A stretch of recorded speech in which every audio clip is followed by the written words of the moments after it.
अगले दिन सुबह से ही गांव में नवरात्र की रौनक और बढ़ गई थी। मंदिर के बाहर रंग बिरंगी झंडियां लग चुकी थीं। गांव की औरतें सिर पर पूजा की थालियां रखे मंदिर जा रही थीं। बच्चे मेले और झूलों की बातें कर रहे थे। मगर उसी गांव के आखिरी छोर पर बने टूटे फूटे घर में संगीता पूरी रात जागने के बाद चुपचाप बैठी थी। उसकी आंखें सूज चुकी थीं। सामने उसके चारों बच्चे अभी भी सो रहे थे।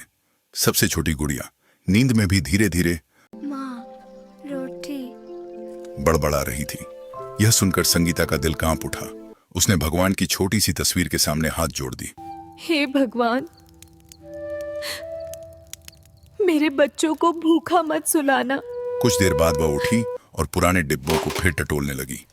शायद कहीं थोड़ा आटा बचा हो, मगर हर डिब्बा खाली था। उसने मिट्टी के चूल्हे की तरफ देखा जो कई दिनों से ठंडा पड़ा था। तभी बाहर से गांव के बच्चों की हंसने की आवाज आई। कोई नए कपड़ों की बात कर रहा था, कोई मेले में जाने की। संगीता ने अपने बच्चों की तरफ देखा।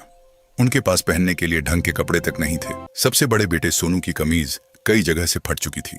छोटे बेटे मोनू की चप्पल टूटी हुई थी, मगर किसी बच्चे ने कभी जिद नहीं की। शायद गरीबी ने उन्हें उम्र से पहले समझदार बना दिया था। उसी वक्त गुड़िया उठकर माँ के पास आई और बोली, माँ, आज खाना मिलेगा ना? संगीता ने मुस्कुराने की कोशिश की। हाँ बेटा, मिलेगा। मगर उसके दिल में डर था कि आखिर कैसे मिलेगा। दोपहर तक बच्चे भूख से परेशान होने लगे। तब संगीता ने फैसला किया कि वह एक बार फिर भाई महेश के घर जाएगी। उसे उम्मीद थी कि शायद आज उसका दिल पसीज जाए। उसने पुरानी फीकी साड़ी ठीक की, बच्चों को समझाया कि वह जल्दी लौट आएगी और फिर गांव की गलियों से होती हुई महेश के घर की तरफ चल पड़ी। महेश के घर के बाहर आज बहुत भीड़ थी। बड़े बड़े टेंट लगे थे। गांव के गरीब लोग लाइन लगाकर राशन ले रहे थे। कोई महेश की तारीफ कर रहा था तो कोई उसे गांव का सबसे बड़ा दानी बता रहा था। संगीता दूर खड़ी सब देखती रही। उसका दिल भारी हो गया। जिस भाई के साथ उसने बचपन में एक ही थाली में खाना खाया था, आज उसी भाई के घर के बाहर वह पराई बनकर खड़ी थी। कुछ देर बाद हिम्मत करके वो आगे बढ़ी। भाभी कविता की नजर जैसे ही उस पर पड़ी, उसका चेहरा उतर गया। अब तू यहाँ क्या करने आई है? उसने तेज आवाज में कहा। संगीता ने धीरे से कहा, भाभी, बच्चों के लिए थोड़ा राशन चाहिए था। कविता ने आसपास खड़े लोगों की तरफ देखकर मुंह बनाया। तुझे शर्म नहीं आती? हर बार मांगने चली आती है। इतने में महेश भी वहां आ गया। संगीता की आंखों में उम्मीद चमकी। भैया, मगर महेश ने ठंडे स्वर में कहा, संगीता, यहाँ पहले ही बहुत लोगों को राशन बांट चुके हैं।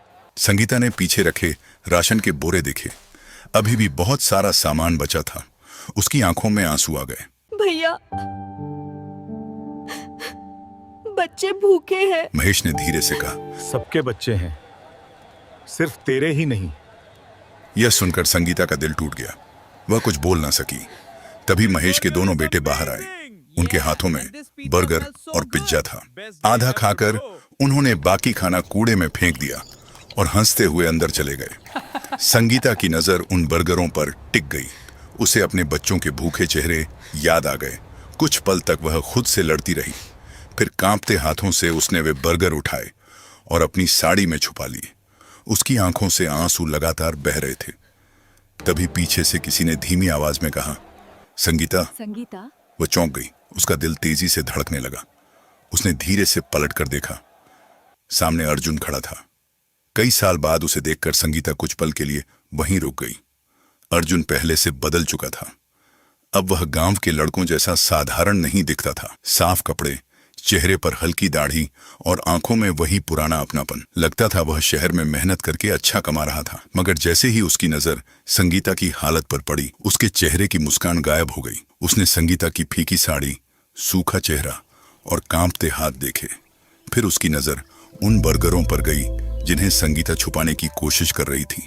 संगीता शर्म से नजरें झुका गई। वह बिना कुछ बोले तेजी से वहां से निकल गई। अर्जुन देर तक उसे जाता हुआ देखता रहा। घर पहुंचते ही बच्चे उसकी तरफ दौड़ पड़े। संगीता ने चुपचाप वे बर्गर निकालकर बच्चों के सामने रख दिए।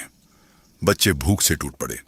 उन्हें यह तक नहीं पता था कि यह खाना कहां से आया है। वे खुशी खुशी खाने लगे और संगीता एक कोने में बैठकर उन्हें देखती रही।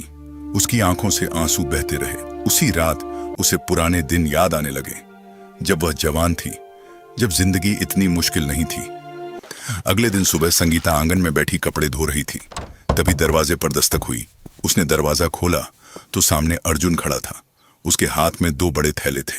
संगीता घबरा गई। तुम यहाँ क्यों आए हो? अर्जुन ने शांत स्वर में कहा। डरो मत, मैं बस ये सामान देने आया हूँ। उसने थैले नीचे रख दिए। उनमें आटा, चावल, दाल, तेल और बच्चों के लिए फल थे।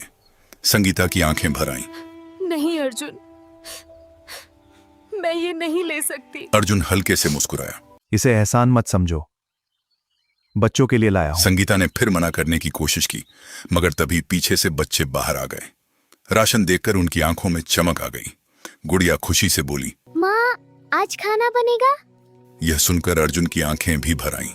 वह बिना कुछ कहे वापस मुड़ गया। उस दिन कई दिनों बाद संगीता के घर ठीक से खाना बना। बच्चों ने पेट भरकर खाना खाया। खाना खाने के बाद छोटे बच्चों ने हाथ जोड़कर भगवान से कहा, जिसने ये खाना भेजा है, भगवान उसका भला करे। संगीता यह सुनकर रो पड़ी, मगर उसे नहीं पता था कि गांव वालों की नजरें अब फिर उसकी तरफ उठने लगी थीं।